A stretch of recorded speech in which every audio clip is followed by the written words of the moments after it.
So hello friends. आज की जो वीडियो है हमारी वो होगी स्पेशल टेस्ट के बारे में। इसके अंदर हम लोग पढ़ेंगे कि वो कौन से स्पेशल टेस्ट हैं एग्जामिनेशन के जो हम एक पेशेंट पे करते हैं। स्पेशल टेस्ट बेसिकली हम लोग सेंसरी एग्जामिनेशंस के लिए डीप टेंडर रिफ्लेक्स चेक करने के लिए करते हैं। और हर मसल का एक अपना स्पेशल टेस्ट होता है। इफ़ यू टेक, अगर आपके पास कोई पेशेंट आता है रोटेटर कफ में पेन है उसके उसकी इंजरी के साथ, तो कौन से पर्टिकुलर मसल की इंजरी हुई है उसको आइडेंटिफाई करने के लिए हर मसल का एक अपना स्पेशल टेस्ट है। वो स्पेशल टेस्ट करके हमें पता लगेगा कि हाँ इसके सबस्कैपुलरिस के अंदर इंजरी है या फिर किसी दूसरे मसल के अंदर उसके इंजरी है। Next is vibratory. अगर किसी पेशेंट को न्यूरोलॉजिकल कंडीशन है जिससे वो सफ़र कर रहा है, तो उसे मायोटोम्स डर्माटोम्स इन सब के बीच में डिफरेंशिएट करना, वाइब्रेशन सेंसेशंस, काफ़ी ज़्यादा प्रॉब्लम होती है। तो उसकी examination comes under vibratory examination. Okay, so in this video we will discuss much more about sensory examination and vibratory examination. Deep sensation, deep tendon reflection special test के ऊपर एक अलग से डिटेल्ड वीडियो मैं बनाऊंगी जो कि चैनल पे जल्दी अपलोड हो जाएगी। So first is soft touch. Soft touch किसी भी तरीके, soft touch is for superficial sensations. Then pin pricking sensations. This is like a pin pricking sensation is like you use a pin for the sensations. And another is barognosis, stereognosis, graphesthesia, proprioception. इन सब से हम लोग patient की sensory and दूसरी examinations करते हैं। Then 2 point discrimination. So first है हमारा soft touch. Soft touch is done using a cotton swap.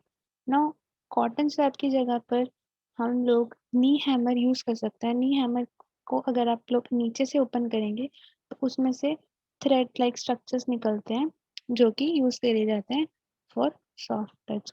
इसे हम पेशेंट्स के डर्माटोम्स एंड मायोटोम्स पर यूज करते हैं एंड पेशेंट को कहा जाता है कि वो अपनी आईज क्लोज रखे। नाउ पेशेंट की अगर हम लोग लेफ्ट आर्म के ऊपर उसे टच कर रहे हैं, पेशेंट की आंखें बंद हैं, उसे कहा जाएगा कि आप इसे अपनी राइट आर्म के ऊपर बताओ कि आपको कहाँ पे फील हो रहा है, हम कहाँ आपको टच कर रहे हैं। This is the soft touch sensory examination for superficial sensations. Pin pricking sensation भी हम लोग नी हैमर को यूज करके करते हैं। नी हैमर को अगर आप नीचे से ओपन करेंगे तो उसमें से एक पिन निकलती है। इस पिन को पेशेंट के डर्माटोम्स एंड मायोटोम्स पे रखा जाता है। पेशेंट से कहा जाता है कि उसे अपनी आईज क्लोज रखनी है।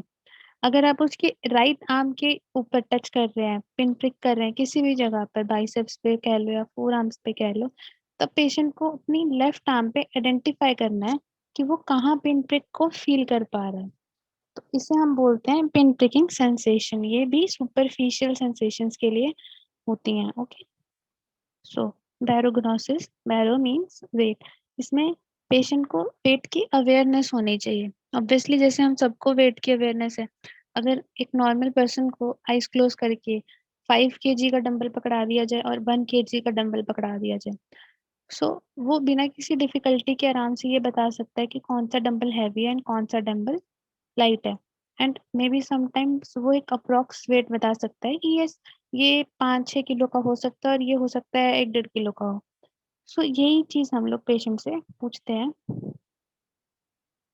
ओके, पेशेंट को एनी वेट और dumbbell is given to the patient with his eyes closed and then he is asked about the weight of the object. उसे हैवी या फिर लाइट के बारे में तो एटलीस्ट बता देना चाहिए। And if he is confident या फिर he knows the weight, he should tell approx weight like कि yes it can be 2.5 kg or 3 kg. Okay, so answer given by patient is compared like in both hands. First of all you'll give the weight in the right hand and then in the left hand. फिर उन दोनों को compare किया जाता है कि वो ठीक भी बता पा रहा है कि नहीं। क्या पता वो एक हाथ से ठीक बता पा रहा बट दूसरे हाथ से ना बता पाए, या फिर दोनों हाथों से ही ना बता पाए। सो ये चीज कंपेयर की जाती है। Another is stereognosis. So stereognosis means कि पेशेंट की एबिलिटी कि वो डिफरेंट ऑब्जेक्ट्स को आइडेंटिफाई कर पाए। लाइक ट्रायंगल शेप अगर आप उसे पकड़ा दो या फिर circle, square, rectangle with eyes closed, तो उसको करेक्टली वो डिस्क्राइब कर पाए। ओके, पेशेंट को बिठाकर सिटिंग, स्टैंडिंग, लाइंग, जिस भी पोजीशन में पेशेंट कंफर्टेबल है, उसे आईज क्लोज करने को कहा जाता है। उसे डिफरेंट ऑब्जेक्ट्स दे दिए जाते हैं and he is asked to identify the shape correctly. He should tell approx like it is, I think ये सर्कल हो सकता है, बट ऐसा नहीं कि ट्रायंगल को वो सर्कल बोल दे।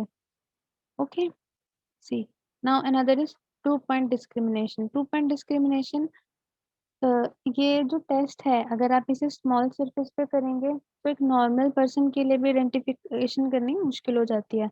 बट अगर आप इसे लार्ज सरफेस लाइक बैक के ऊपर करते हो, पेशेंट की बैक के ऊपर आप 2 पॉइंट्स रखते हैं और फिर उससे पूछते हैं कि मैंने कितने पॉइंट्स रखे हैं आपकी बैक पर, आप बताओ 1 या 2?